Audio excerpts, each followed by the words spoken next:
I have presided over thousands of disputes in my courtroom, fraud cases, assault trials, bitter divorces, even murder hearings that left seasoned detectives unable to sleep at night. But there was one case, one particular afternoon inside my courtroom, that still follows me home, not because of violence, not because of bloodshed, but because of how easily human cruelty can hide behind a smile, luxury, and millions of followers online. The woman sitting at the defendant's table that morning was one of the most recognizable social media influencers in the country. Millions watched her every day. Millions admired her lifestyle, private jets, luxury handbags to toss her clothes, perfect vacations, perfect relationships, perfect life. At least that's what people believed. And then there was the man standing across from her, a delivery driver named Daniel Carter, 43 years old, divorced, worked 12-hour shifts 6 days a week, quiet voice, nervous posture, the kind of man most people would never notice walking down the street. But I noticed him immediately because when he walked into my courtroom, he looked terrified, not angry, not aggressive, terrified. And after 22 years on the bench, I've learned something important about fear. Real fear rarely comes from guilty people. It comes from people who've been humiliated for too long. The courtroom was unusually crowded that day. Even before I entered, spectators lined the back walls whispering to each other. Reporters filled the media benches. Phones buzzed constantly despite repeated warnings from security officers. Everyone wanted to witness the case, not because of the legal dispute itself, but because the defendant was Olivia Bennett, one of the biggest lifestyle influencers in America. At the time, she had nearly 18 million followers across social media platforms. To the public, Olivia Bennett represented success, beauty, confidence, perfection. But when she walked into my courtroom wearing oversized sunglasses and an expensive white suit, I noticed something the cameras probably never would have caught. She never once looked at Daniel Carter.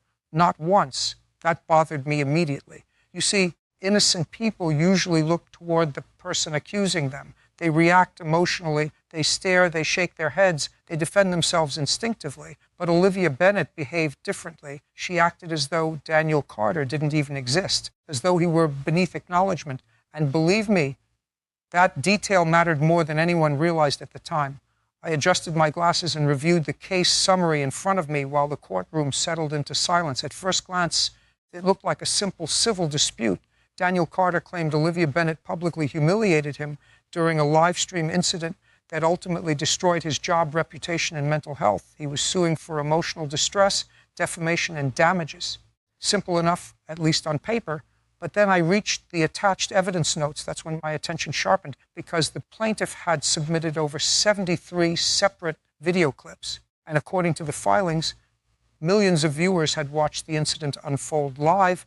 I remember leaning back slightly in my chair thinking, what could possibly happen during a food delivery that became this serious? That question stayed in my mind as proceedings began. Olivia's attorney stood first, Christopher Hale, one of the smoothest litigators I had ever encountered, expensive watch, tailored suit, controlled voice, the kind of lawyer juries often trust within seconds. Your Honor, he began calmly, this case is an unfortunate attempt to exploit my client's public visibility for financial gain. Olivia remained perfectly composed beside him, no emotion, no concern, almost bored. Christopher continued. The plaintiff willingly entered a public environment while performing a commercial service. My client exercised free speech during a live stream broadcast viewed voluntarily by her audience. He paused carefully before delivering the sentence he clearly rehearsed. Embarrassment is not illegal. Several people in the gallery nodded quietly and honestly. From a purely legal standpoint, he wasn't entirely wrong, at least not yet. Then Daniel's attorney stood up, Rachel Morgan's smaller firm, less polished, but sharp eyes. Very sharp eyes. I've learned over the years never to underestimate attorneys who speak softly. They're usually the dangerous ones. Rachel walked toward the evidence monitor slowly. Your Honor, she said, this case is not about embarrassment. She clicked a remote. The courtroom screen illuminated instantly, and suddenly the entire room changed. The first video began playing. Olivia Bennett appeared on screen inside her mansion kitchen during a live stream titled, Spending $10 in one day because I'm bored. The courtroom murmured immediately. I watched Daniel lower his eyes toward the floor. Olivia still showed no emotion. The video continued. Olivia laughed while talking to viewers. Then the doorbell rang. She grabbed her phone camera excitedly and walked toward the front entrance. And that's when Daniel Carter appeared on screen for the first time, wearing a faded delivery uniform, holding 2 paper bags, carefully trying not to look directly into the camera. What happened next seemed harmless at first. Olivia looked Daniel up and down slowly before laughing, not politely, cruelly. "Oh my God," she told her audience. "Look how nervous he is." A few uncomfortable shifts came from the jury box. Then Olivia zoomed the camera closer toward Daniel's face. "Sir, are you okay? You look like you've never seen a mansion before." Daniel quietly attempted to hand her the order, but Olivia didn't take it. Instead, she kept filming him, mucking him, analyzing him, like he wasn't even human anymore. And I remember the exact moment my instincts began warning me something was deeply wrong, because Daniel wasn't reacting with anger. He looked trapped, cornered, like a man trying desperately to survive humiliation without losing his job. In my courtroom, I told the audience years later during a judicial conference, I've seen witnesses lie under oath with less discomfort than what I saw on that man's face. The video continued. Olivia suddenly asked Daniel how much money he made delivering food. The courtroom became very still. Daniel hesitated. Depends on the week, Mom." Olivia smirked directly into the camera. "That means not enough." A few people in the gallery visibly cringed, but then something happened that changed the energy inside the courtroom completely. Olivia stepped aside dramatically and pointed her camera toward her luxury kitchen, marble countertops, gold fixtures, massive chandeliers, everything designed to display wealth. And then she said the sentence that would eventually make national headlines. You know what's crazy? Some people work their entire lives and still never escape being poor. Silence, heavy silence. Even before the clip ended, I could already feel the jury changing emotionally, because humiliation affects people differently when they witness it directly, especially public humiliation, especially when power is involved. Rachel paused the video. Then she turned toward me carefully. "Your Honor, that live stream did not end there." I remember looking toward Daniel again. His hands were shaking now, not dramatically, subtly, the kind of shaking people try desperately to hide. And that's when I realized something important. This man wasn't simply reliving embarrassment. He was reliving trauma. But I still didn't yet understand why. Not fully. None of us did, because the truly disturbing part of this case hadn't even happened yet. I remember staring at Daniel Carter while the courtroom lights reflected against the evidence screen behind him. The man looked exhausted, not physically, emotionally, like someone who had spent months carrying humiliation so heavy it had started changing the way he walked, the way he breathed, even the way he looked at other people. And believe me, after decades on the bench, I've learned to recognize emotional damage long before attorneys start arguing about it. What troubled me most that morning was this. Daniel still seemed afraid of Olivia Bennett, even inside a courtroom, even with cameras off, even with the law standing between them. That kind of fear doesn't come from a single insult. It comes from sustained psychological pressure. Rachel Morgan resumed the footage. The live stream continued playing across the massive courtroom monitor while every juror watched in complete silence. Olivia leaned casually against her kitchen island while Daniel remained standing awkwardly near the front door holding the food bags. She hadn't tipped him, hadn't thanked him, hadn't even accepted the order yet. Instead, she kept talking to her audience about him as though he were part of the entertainment. "You guys," she laughed, reading comments from viewers. "Someone just said he looks like he sleeps in his car."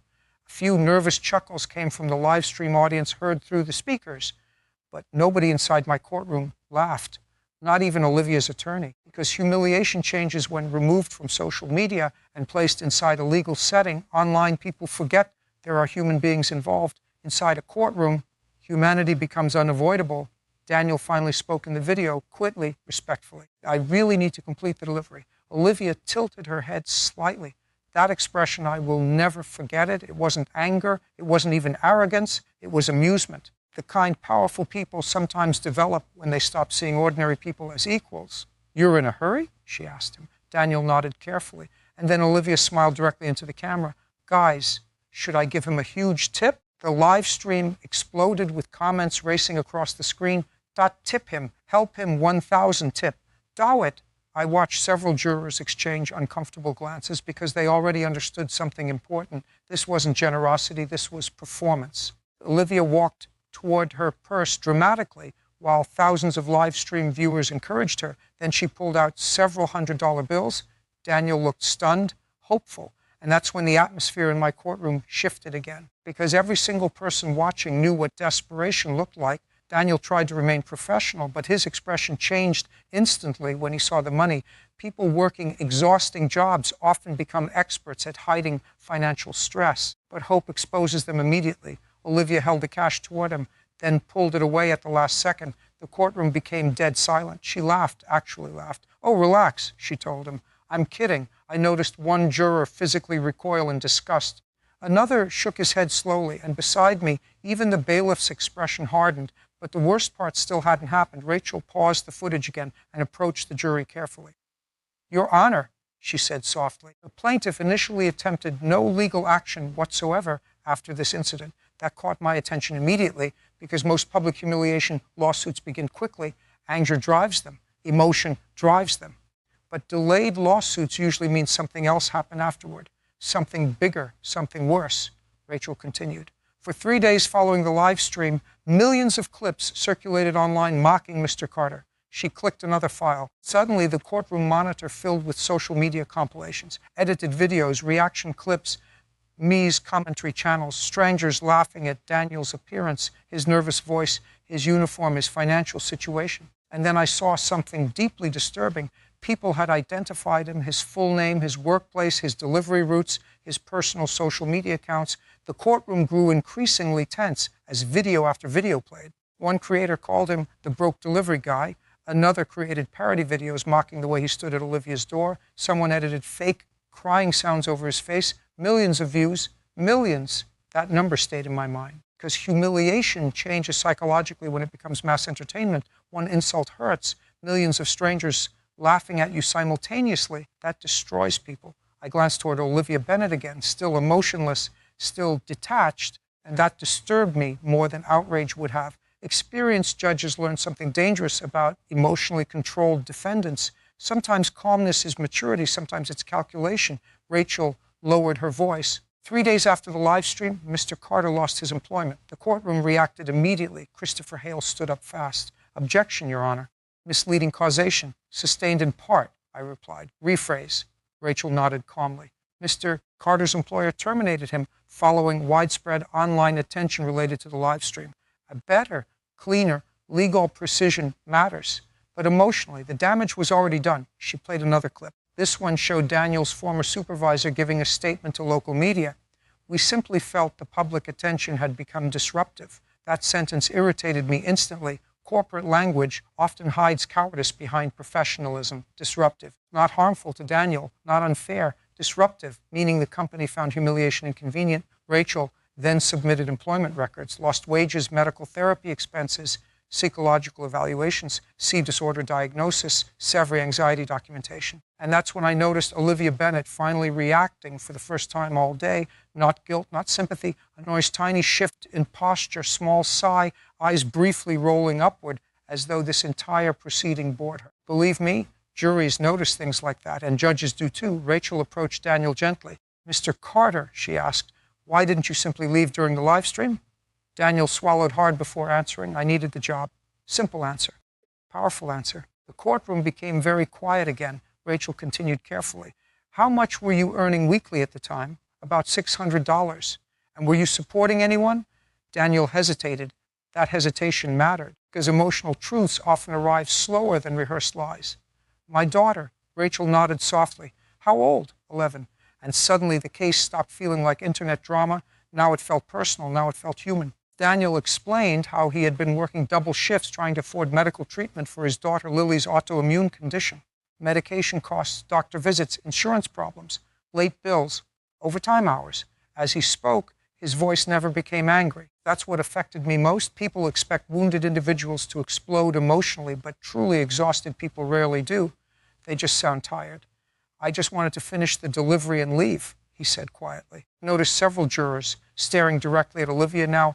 Not Daniel Olivia to psychology inside courtrooms shifts subtly. At first, jurors evaluate evidence logically, but eventually they begin evaluating character instinctively. And Olivia Bennett was losing that battle badly. Then Rachel asked one question I still remember word for word. "Mr. Carter, what hurt you the most?"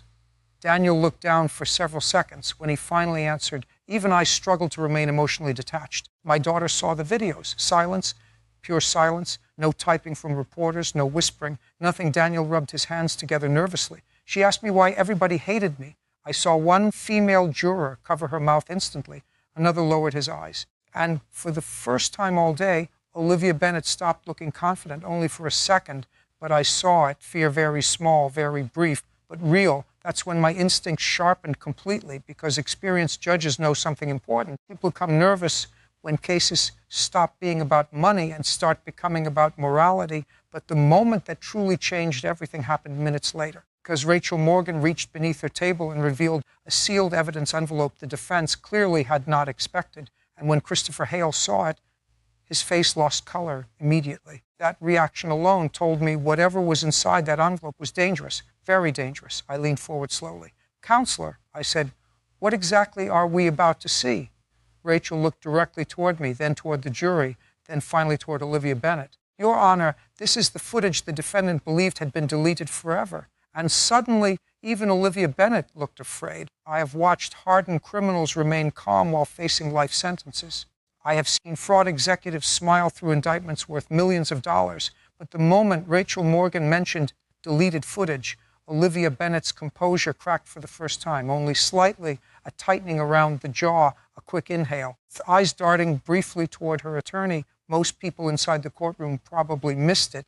I didn't, and neither did the jury. Believe me, jurors pay attention to fear, especially sudden fear. Christopher Hale immediately stood. "Your Honor, we object to any material not previously authenticated through discovery." His voice remained polished, but faster now. That mattered. Experienced litigators slow down under pressure. Inexperienced ones speed up. Rachel remained perfectly calm. "The footage was authenticated this morning through forensic recovery analysis submitted to opposing counsel 2 hours ago." She handed documents to the bailiff. I reviewed them carefully. Not Metor de Vetsu extraction reports, Dutsport verification. Everything appeared procedurally sound. Christopher objected again, but this time I noticed something else. He wasn't defending Olivia emotionally anymore. He was containing damage. There's a difference. Defense attorneys protecting innocent clients usually fight aggressively. Defense attorneys protecting dangerous information fight strategically. I allowed the footage, and I will never forget what happened to that courtroom afterward. Rachel dimmed the lights slightly. The recovered video appeared on screen. Unlike the polished live stream footage, this recording looked raw, unedited, private, probably captured accidentally before Olivia officially began streaming. At first, the footage showed nothing unusual. Olivia standing near her kitchen counter, preparing the live stream setup, assistant staff moving around in the background, lighting adjustments, microphone testing. Then a male voice off camera asked, "Are you actually posting another delivery prank?" Olivia laughed casually. "Of course, prank." That word immediately changed the emotional atmosphere in the room, because suddenly this no longer sounded spontaneous. Now it sounded planned. The unseen voice spoke again. "You got destroyed online after the last one." Olivia shrugged while applying makeup in a mirror. "That's why engagement triples." Several jurors shifted in their seats. I noticed Daniel staring downward again, almost like he already knew how painful the next few minutes would become. Then Olivia said something that made my stomach tighten. "People love watching poor people get uncomfortable." The courtroom froze. No exaggeration, frozen. Even Christopher Hale slowly closed his eyes for half a second, and that told me everything. He hadn't known the footage contained this. Rachel didn't interrupt. She let the silence sit there. Smart move, because powerful evidence becomes even stronger when people are forced to emotionally process it. The recording continued. Another assistant asked carefully, "What if somebody complains?" Olivia laughed again. That laugh, cold, detached, calculated. They signed up for public interaction the second they accepted the delivery. I remember studying the jury carefully at that moment. Not one person looked sympathetic toward Olivia anymore. Not one. And then the footage became even worse. Olivia walked toward the front entrance before Daniel arrived. She adjusted the camera angle, deliberately positioned the lighting, shocked her appearance. Then she said, "Watch this. Guys like him always panic when attractive women talk to them." Several audible gasps came from the gallery. One juror physically shook his head in disbelief. Another leaned backward with crossed arms, a posture I've often associated with emotional rejection during trials. Psychology matters enormously inside courtrooms. Jurors rarely announce the exact moment they stop trusting someone, but judges learn to see it happening. And Olivia Bennet was collapsing in real time. The footage kept playing. Then came the part that changed the case completely. A production assistant asked, "What if he gets upset?" Olivia smiled. He won't. Why not? And then Olivia delivered the sentence that haunted me long after the trial ended, because people like him can't afford dignity. The silence afterward felt suffocating, not dramatic silence. Not cinematic silence, human silence, the kind that appears when people witness cruelty too honest to deny. I looked toward Daniel Carter instinctively. His eyes were wet now, but he still wasn't crying. That's important. People expect emotional breakdowns to look explosive. In reality, emotional devastation often looks incredibly controlled, like someone trying desperately not to fall apart in public. Rachel finally paused the footage. Nobody moved, nobody whispered. Even reporters had stopped typing. That almost never happens in modern courtrooms, but everyone understood instinctively. We had crossed beyond internet controversy. This was psychological exploitation, deliberate humiliation for profit. And Olivia Bennett knew exactly what she was doing. Christopher Hale rose slowly. I could see him recalculating strategy in real time, a very intelligent lawyer. Unfortunately for him, facts are stubborn things. Your Honor, he began carefully, while my client's language may appear insensitive in private conversation, private speech is not equivalent to legal liability. Reasonable argument, legally speaking, he wasn't wrong. Cruelty alone is not always unlawful. But then Rachel Morgan did something brilliant. She approached Olivia directly. Ms. Bennett, she asked calmly, how much revenue did your live stream generate? Christopher objected immediately. I overruled him. Olivia adjusted in her seat before answering. I don't know exactly. Rachel handed her a financial statement. Would this refresh your memory? Olivia glanced down, tiny hesitation, then approximately $130,000. A murmur spread across the courtroom instantly. Rachel nodded. In a single live stream? Yes. And how much did you pay Mr. Carter for appearing in that content? Olivia's jaw tightened. We didn't hire him. Rachel stepped closer, but you monetized him. That sentence landed heavily. Very heavily, because suddenly the jury wasn't viewing Daniel merely as a victim of insults. Now they saw exploitation, commercial exploitation, and psychologically, that changes everything. Rachel continued carefully. You earned over $100,000 broadcasting Mr. Carter's humiliation to millions of viewers, while he earned $600 weekly delivering food. Olivia remained silent. Rachel turned toward the jury. No further questions. Christopher Hale immediately redirected smartly. He needed to regain emotional control before the jury fully hardened against Olivia. Ms. Bennett, he said gently, did you ever instruct viewers to threaten or harass Mr. Carter? No. Did you tell his employer to terminate him?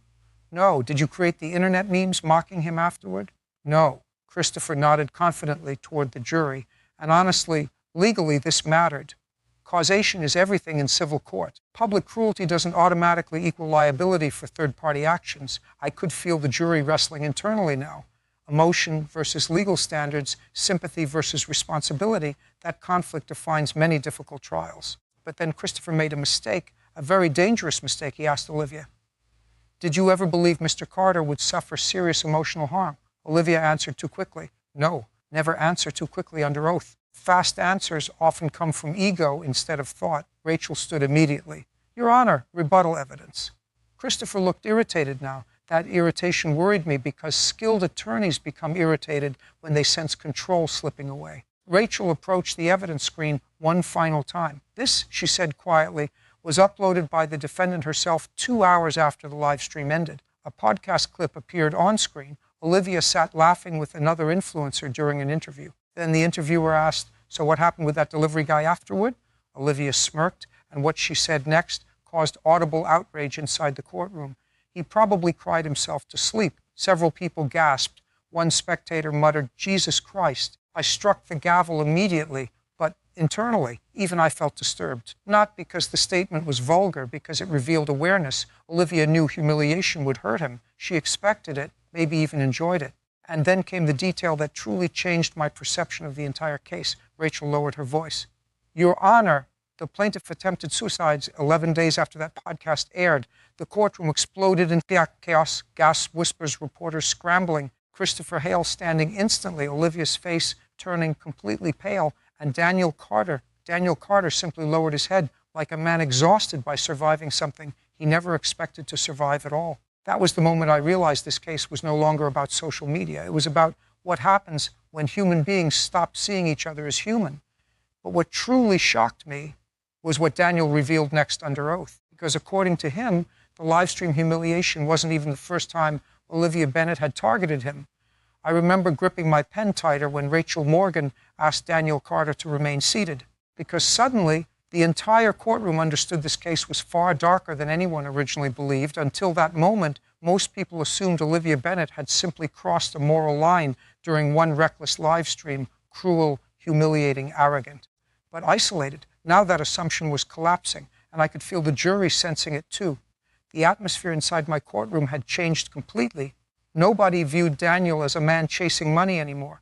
Now they were looking at him like a survivor. Rachel approached carefully. "Mr. Carter," she asked softly, "have you encountered Ms. Bennett before the live stream incident?" Daniel hesitated. That hesitation mattered, because trauma victims often pause before revealing information they've spent months trying to suppress. Finally, he nodded. "Yes." Rachel let the silence breathe. "When?" Daniel swallowed hard. 3 months earlier. Every juror leaned forward slightly. Even Olivia Bennett stopped pretending boredom now. I watched her hands closely. People reveal truth through their hands long before their mouths. Her fingers had started tightening against the defense table. "Small detail, important detail," Rachel continued. "Please explain to the court how you first met Ms. Bennett." Daniel stared toward the floor several seconds before answering. "I delivered groceries to her house. Simple beginning. Ordinary. That's what made everything afterward feel so disturbing. She recognized me during the live stream because she'd seen me before," he explained quietly. Rachel nodded. "And during that earlier delivery, did anything unusual happen?" Daniel's breathing changed instantly, shallower, faster. I noticed it immediately. So did the jury. Trauma has physical fingerprints. People can fake outrage. They struggle to fake involuntary fear responses, Daniel finally answered. "She recorded me then too." A ripple moved across the gallery. Rachel approached the evidence table and lifted another folder. "Your Honor, we recently obtained security footage from the plaintiff's former employer." Christopher Hale objected again immediately, but his objection sounded weaker now, not legally weaker, emotionally weaker. There's a difference. I allowed the footage, and believe me, what we saw next disturbed me more than any viral clip ever could. The screen displayed security camera footage from inside a luxury apartment complex. Timestamped 3 months before the live stream, Daniel entered carrying grocery bags, nothing unusual. Then Olivia Bennett appeared from the elevator lobby holding her phone camera openly toward him. Even without audio, her body language revealed familiarity. Comfort, confidence, predatory confidence. The footage showed Daniel attempting to complete the delivery quickly, but Olivia repeatedly blocked his path, recording him talking, lawing. Then something happened that made several jurors visibly uncomfortable. Olivia reached toward Daniel's uniform name tag and forced the camera closer to it, zooming in deliberately, capturing his full name. Rachel paused the footage. "Your Honor," she said carefully, "this was the first time the defendant publicly posted content involving Mr. Carter." The courtroom became very still because suddenly the live stream no longer looked spontaneous.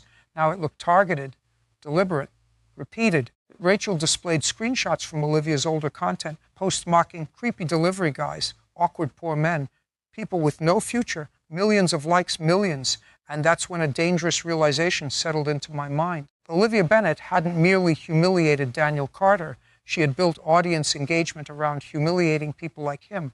That distinction matters psychologically. Cruel behavior becomes far more dangerous once it turns systematic. Rachel asked Daniel another question. After the first encounter, did online harassment begin? Daniel nodded slowly. At first, it was small. What kind of harassment? Messages.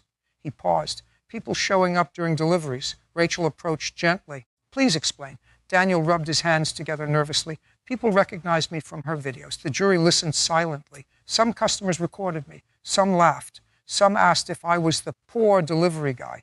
I watched Olivia carefully again. Still no remorse. Only tension now, controlled tension. And honestly, that disturbed me even more, because genuine regret usually surfaces naturally once consequences become visible. But Olivia Bennett looked worried about herself. Not Daniel, never Daniel. Rachel then introduced testimony from Daniel's former coworkers, statements describing customers requesting the famous delivery guy, teenagers filming him secretly, drivers mocking him at work. One coworker reported Daniel began avoiding eye contact entirely after the videos spread online. Another described him eating lunch alone in his car. As I listened, I kept thinking about something many people misunderstand regarding humiliation. Humiliation is rarely about one moment. It's about repetition. Public repetition destroys identity slowly, especially when millions participate. Rachel finally asked the question hanging over the courtroom all afternoon. Mr. Carter, why didn't you report Ms. Bennett earlier? Daniel gave an answer I will never forget. Who would believe me over her? Silence again. That answer cut deeper than people realized because he wasn't wrong. Society often protects popularity instinctively, especially digital popularity. Millions of followers create perceived credibility, power, influence, and ordinary people learn very quickly how powerless they are against it. Rachel nodded slowly. Did Ms. Bennett ever contact you privately after the live stream? Daniel looked up for the first time in several minutes. Yes.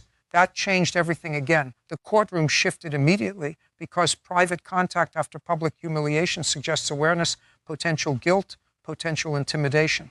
Rachel carefully removed a printed document from her folder. Your Honor, these are verified text communications between the plaintiff and defendant. Christopher Hale stood instantly. Objection. Context incomplete. I reviewed the authentication paperwork. Admissible. Rachel handed copies to the jury. Then the messages appeared on screen. The first text came from Olivia Bennett 2 days after the live stream. You're getting a lot of attention, lol. Daniel's response arrived hours later. Please stop posting about me. Then Olivia replied, relax. People forget losers fast online. The courtroom reacted audibly. And honestly, I almost interrupted proceedings myself, not from bias, from disbelief. Some statements reveal character more clearly than years of testimony. Rachel displayed another message. Daniel, my daughter is seeing these videos. Olivia, that sounds like a parenting issue. Several jurors physically recoiled. One older male juror removed his glasses slowly and rubbed his eyes. Another woman stared directly at Olivia with unmistakable disgust. And here's what fascinated me psychologically. Olivia still didn't appear shamed, cornered. Yes, angry, absolutely, but remorseful. No, that distinction stayed with me throughout the trial. Rachel then approached the witness stand slowly. Mr. Carter, she asked quietly, did there come a point where you feared Ms. Bennett? Daniel answered immediately this time. Yes, no hesitation, pure honesty. Rachel lowered her voice further. Why? Daniel's eyes finally lifted toward Olivia for the first time all day, and what happened next sent chills through that courtroom because she enjoyed it. Silence, heavy silence. People often assume cruelty comes from anger. It doesn't always. Sometimes the most dangerous people hurt others because they enjoy control, enjoy humiliation, enjoy watching emotional reactions. And when Daniel spoke those words, even I felt something deeply unsettling settle over the room. Christopher Hale attempted recovery during cross-examination. Smart lawyer, very smart. He focused aggressively on causation. No direct threats, no instructions for harassment, no physical violence. Legally, he still had arguments, but emotionally, the juries were slipping away fast. Then Christopher made another mistake. He asked Daniel, isn't it true you benefited financially from media attention afterward? Wrong question. Terrible question, because Daniel's response was devastating. I traded my wedding ring for therapy medication. You could feel the emotional impact instantly. Raw truth affects juries differently than rehearsed testimony. Christopher stopped speaking for several seconds afterward. And in court, silence from an attorney can be catastrophic. But the moment that truly shattered the defense happened near the end of the day, because Rachel Morgan revealed one final witness, a former employee from Olivia Bennett's content production team. A young woman named Madison Reed, and the second Madison entered the courtroom. Olivia Bennett looked genuinely terrified for the first time, not nervous, terrified. That reaction caught my attention immediately because defendants usually fear evidence. They fear witnesses even more, especially former insiders. Madison sat down carefully, visibly anxious. Rachel approached slowly. Ms. Reed, she asked, how long did you work for Olivia Bennett? Almost 2 years. And during your employment, did you observe how viral content involving ordinary workers was created? Madison looked toward Olivia briefly, then back toward Rachel, and what she said next changed the entire direction of the trial. Yes, Rachel paused. Please explain to the court what the defendant called those people internally.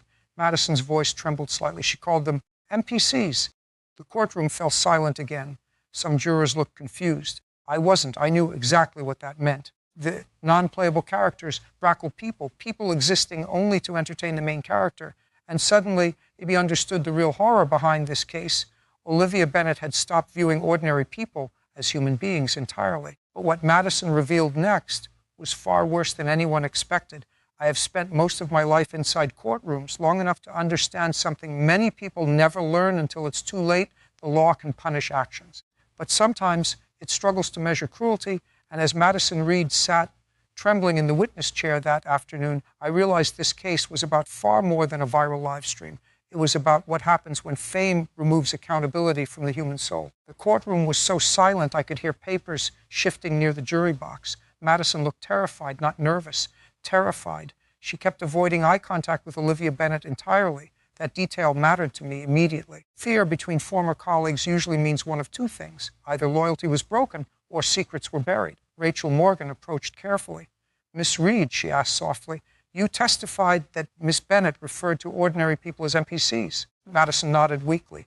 "Yes. And what did she mean by that?" Madison swallowed hard. "She said they weren't real people to her." The jury stiffened instantly. Rachel continued. "Please explain."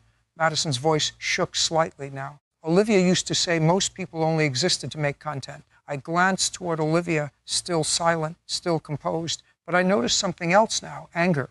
Cold anger, not embarrassment, not regret. She looked angry that someone was exposing her. And believe me, there's a dangerous difference between people who regret causing pain and people who merely regret getting caught. Madison continued speaking. She had categories for people. Rachel frowned slightly. "What kind of categories?" Madison hesitated, then answered, "People she thought viewers would enjoy humiliating." The courtroom erupted into whispers. I struck the gavel immediately, but internally, even I felt disturbed, because suddenly Daniel Carter no longer appeared random. He appeared selected, targeted. The chosen Rachel approached the evidence monitor again. "Did Miss Bennett ever discuss Mr. Carter specifically before the live stream?" Madison nodded immediately. "Yes." Olivia's attorney closed his eyes briefly. He already knew damage control was impossible now. Rachel displayed internal production messages recovered from Madison's work phone, and when those messages appeared on screen, A.B. watched the entire jury emotionally turn against Olivia Bennett in real time. One message from Olivia read, "The delivery guy from last time is coming again tonight." Another, "He looks depressed already, lol." Then another, "This one will go viral." A female juror whispered, "Oh my God." And honestly, that reaction mirrored exactly what I felt. Not because the messages were shocking individually, but because they revealed planning, anticipation, enjoyment. Olivia Bennett hadn't impulsively humiliated a struggling man. She engineered the moment deliberately for entertainment. Rachel asked the question everyone was thinking. "Ms. Reed, did Olivia Bennett understand that Mr. Carter was financially struggling?" Madison answered instantly, "Yes." "How?" "Because she researched him." The courtroom exploded again. Christopher Hale stood up fast. "Objection." But even his voice lacked conviction now. I allowed the testimony to continue. Rachel looked stunned herself. "Explain what you mean by researched." Madison looked toward the jury nervously. "Olivia had assistants collect information on people before filming content sometimes." Rachel's eyes narrowed. "For what purpose?" "To figure out emotional weak points." I will never forget that sentence. Emotional weak points, not personalities, not backgrounds. Weak points, that language sounded less like entertainment and more like psychological hunting. Rachel displayed another internal message, this one from Olivia herself. "Single dad, broke, perfect sympathy bait." A visible gasp spread through the courtroom. Daniel lowered his head again instantly, and suddenly I understood why he had seemed so emotionally destroyed from the beginning, because humiliation is painful, but discovering your pain was strategically planned, that breaks people differently. Rachel spoke softly now. "Did Olivia Bennett ever express remorse afterward?" Madison looked directly at Olivia for the first time. "No." The answer echoed heavily. Rachel paused. "Did she discuss Mr. Carter after the suicide attempt?" That question changed everything again. Madison's face visibly tightened, and that's when I knew something terrible was coming. "Yes." The courtroom leaned into silence. Rachel lowered her voice. "What did she say?" Madison hesitated several seconds before answering. Then quietly, "She said the story was making her engagement numbers explode." Complete silence. Docile silence. I looked toward the jury carefully. Some appeared angry, some disturbed. One woman looked physically emotional, and Olivia Bennett, for the first time since entering my courtroom, she looked genuinely afraid, because now the case had become moral poison. No lawyer on earth can fully defend indifference toward human suffering. Christopher Hale attempted one final defense, and honestly, he tried well. He argued lack of direct causation, lack of intent for self-harm, no explicit encouragement of harassment. Legally, portions of his argument held weight, but then something happened I did not expect. Daniel Carter requested permission to speak directly, not through his attorney, not through questions, directly. I allowed it. And what he said next, silenced that courtroom more completely than any evidence had all week. Daniel stood slowly, hands trembling slightly, eyes exhausted. "I don't hate her," he said quietly. That surprised everyone, including Olivia. Daniel looked toward the jury, then finally toward me. "I just wanted someone to say what she did was wrong. No anger, no performance, just honesty, pure honesty. And in my experience, honest pain is one of the most powerful things a courtroom can witness." Daniel continued, "For months I thought maybe I deserved it." Several jurors lowered their eyes instantly. My daughter stopped inviting friends over because kids at school showed her the videos. He paused briefly. She thought being poor was embarrassing. The room felt heavy now, painfully heavy. Daniel looked toward Olivia again. "You had millions of people listening to you." His voice cracked slightly for the first time. "You made them believe people like me were less human." And there it was. The true heart of the case, not money, not internet fame, human value, whether dignity belongs only to the rich or to everyone. I have heard thousands of statements in courtrooms over the years, but that one stayed with me because he was right. Influence carries responsibility, and millions of followers magnify cruelty into something catastrophic. Then came the final moment, the moment people online would later replay millions of times. I turned toward Olivia Bennett directly. "Ms. Bennett," I asked, "do you wish to say anything before this court reaches judgment?" For the first time all trial, Olivia hesitated, and I studied her carefully because judges learn to recognize the exact moment people confront themselves. Sometimes it produces remorse, sometimes denial, sometimes nothing at all. Olivia finally spoke quietly. "I didn't think it would go this far." Wrong answer. The courtroom felt it immediately, not because the sentence sounded evil, because it lacked accountability. She still centered consequences, not Daniel, not his daughter, not the destruction, just the fallout. I leaned forward slowly, and I remember every word I said next. "Ms. Bennett, the most dangerous form of cruelty is the kind performed for applause. Silence. You built an empire convincing millions of people that wealth made you superior to others." Olivia stared downward now, but this courtroom measures character differently. I looked toward the jury, then toward Daniel, then finally back at Olivia Bennett. Fame does not excuse humiliation. The courtroom remained frozen. Money does not purchase dignity at the expense of others. Even the reporters had stopped typing again.